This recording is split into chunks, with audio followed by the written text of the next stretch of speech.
Having exiled Rama under Kaikeyi's coercion, Dashrath was repentant. However, he could do nothing. He lay dying. He said, Kaushalya, it appears that I am no longer in control of my body, that I am getting detached from my senses, I am losing consciousness. I can no longer see Tapaswini Sumitra, I am departing from this world. O Kaikeyee, the evil incarnate, heartless and vile, you have destroyed my family. With these words to his wives, Dashrath breathed his last. The attendants found no pulse. As his death was confirmed, a loud wail arose in the palace. To prevent the body until cremation from putrefying, it was immersed in a cauldron of oil. The assembly of the wise discussed the next appropriate step in the absence of any of the princes in the city. Bharat was away to his maternal grandfather's home. Talking of the importance of a ruler in a kingdom, they said, without a king, the kingdom will be destroyed. In a state without a ruler, the rich are unable to safeguard their wealth, and the farmers cannot sleep fearlessly. The traders no longer travel to sell their wares in faraway lands. People live in fear when there is no king. There is no satisfactory settlement of disputes. Armies lack proper command, and the learned cannot explain scriptures. Just as the human conscience looks after man's well-being, a king is the guardian of truth and dharma in his kingdom. A king is an incarnation of truth, of righteousness. He is the mother and the father to his subjects, and he is the head of their family. Far away, sleeping luxuriously in his grandfather's palace, Bharat had an ominous and frightful dream. He saw a pale and lusterless Dashratha, his hair dishevelled. He found him slipping from a hilltop into a filthy pit full of cow dung and urine. He told his friends, I saw Maharaja Dashrath sitting on a throne of metal painted black. I saw him with a garland of red flowers around his neck, a red mark on his forehead, being driven in a chariot pulled by donkeys heading south. My dream is ominous, Bharat said. I fear some misfortune has befallen the family.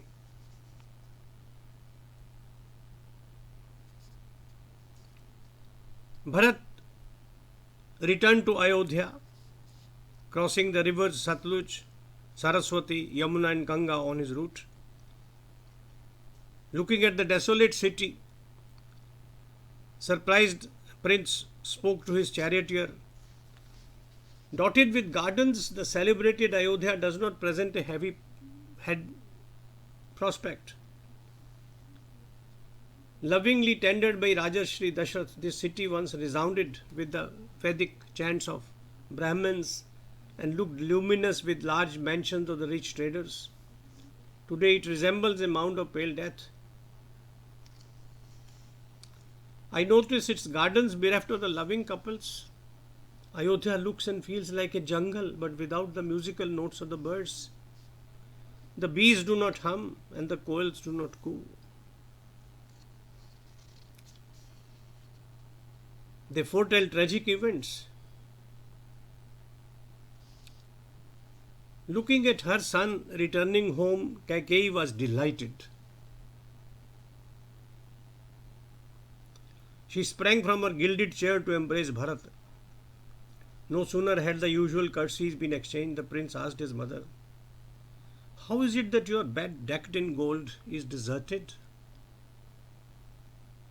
I do not find the usual rejoicing around the palace and cannot see father as well. Where is he? I wish to pay obeisance to him.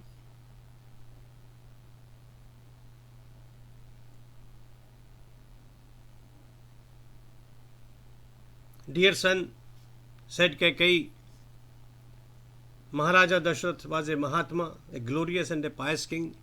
He always sheltered the truthful and stood by his dharma, sharing the fate of all those who are born. He has departed for the other world. Writes Valmiki, mourning his father's death, Bharata fell to the ground. He wailed aloud and wept. He cried, with my father lying on it, this sumptuous bed used to glow like the sky resplendent with the autumn moon.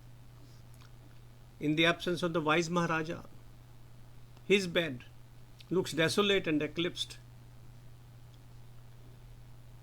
Bharat lay on the floor like a tree trunk felled by an axe. Kaikeyee lifted him in her arms and consoled him, saying,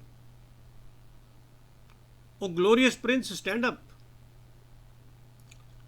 Truthful men like you, honored by the assembly of the wise, do not mourn in sorrow.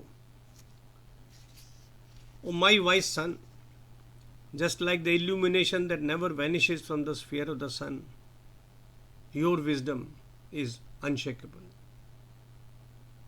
You will make a charitable and devout king. However, Bharat was not easily fooled. He was neither consoled nor diverted. He said, I travelled full of joy at the thought that my father would anoint Rama as the Yuvaraj. Reaching here, I find that quite the reverse has happened. What was the cause of my father's untimely demise? Blessed are my brothers Ram and Lakshmana, in that they were here to perform the last rites of my father. What were my father's last instructions for me, Mamai? Kaikeyee could no longer hide the facts. She replied, the first among the wise, your father breathed his last, wailing, Ha Ram, Ha Sita, Ha Lakshmana. Like an elephant rendered helpless when chained, your father in the throes of death uttered the following last words. They will be blessed who would watch Ram and warrior Lakshmana returning, accompanied by Sita. A surprised Bharat shot back. Mother, where is the divine Ram? A source of immense joy to the residents of Ayodhya. Where has he gone? Is he accompanied by Sita and Lakshmana? Kaikeyee cleverly replied in sweet words, Rama, dressed in bark, accompanied by Sita, has departed for Dandaka Aranya. Lakshmana gives him company. Mother, said Bharat, did Rama deprive a Brahmin of his wealth? Did he murder an innocent rich or poor man? What crime had he committed that he had been exiled to the forest? Replied Kaikeyee, Rama has not committed any crime. On coming to know that Rama was being elevated as the Yuvaraj, I asked your father to honor two commitments he had made a long time ago to me.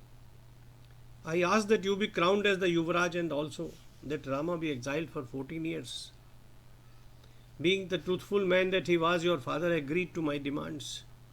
He banished Rama and later, unable to bear his absence, he breathed his last. O devout son, knowing your duty, ascend the throne. I have done this for your benefit alone. Do not grieve, be patient. This city and this kingdom are all yours. You have no rivals to challenge you, Bharat. Seek advice from Guru Vasishtha and perform the last rites of your father. His body is waiting for it. Ask them to organize your coronation immediately thereafter. What shall I do with this kingdom? Wailed Bharat. I have lost my father to death. I am separated from my elder brother who is more like a father to me. You took away both of them from me. Your asking me to ascend the throne is rubbing salt on my wounds.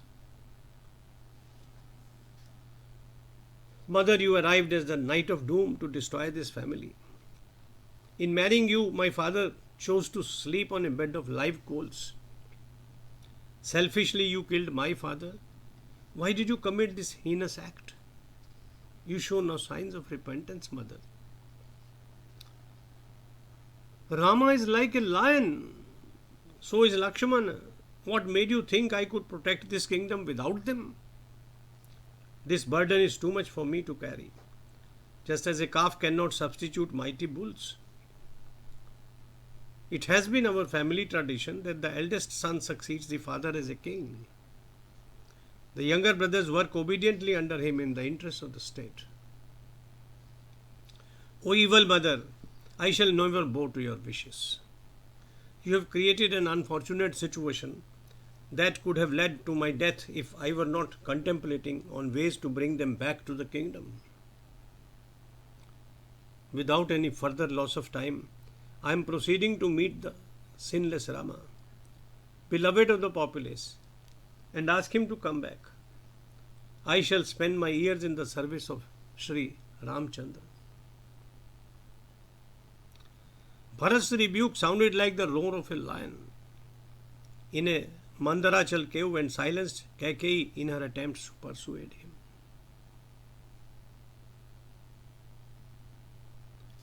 We'll take up next Bharat's decision to visit Ram in Chitrakoot.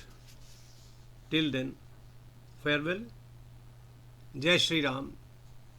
Jai Shri Ram. Jai Shri Ram.